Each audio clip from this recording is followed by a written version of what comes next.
To start off the semester, I will cover the basics of units and dimensions.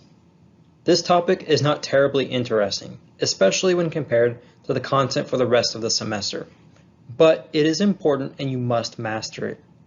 Failure to get units correct can have dire and very significant consequences.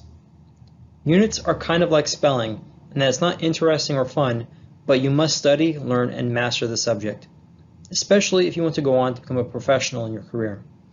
And so I strongly encourage you to take this topic seriously.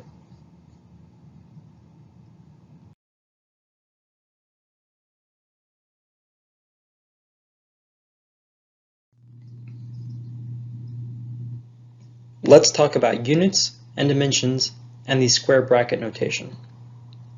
Dimensions are classifications of different types of quantities, for example, mass, length, and time.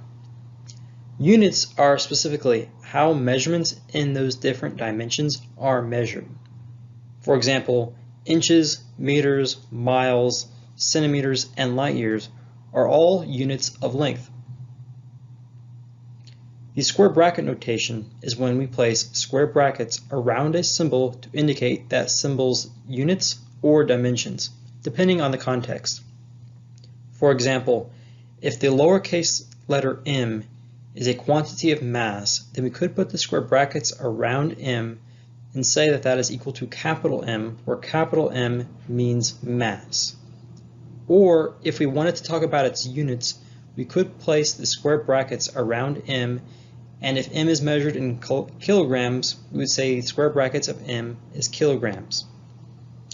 If t is a measurement of time, we'll use capital T to represent time. Or if t is measured in hours, we'll say that the units of t is hours. And then if x is a measurement of length, we can say that the dimensions of x equals capital L, meaning length. Or if x is measured in nanometers, we can say that the units of x equals nanometers.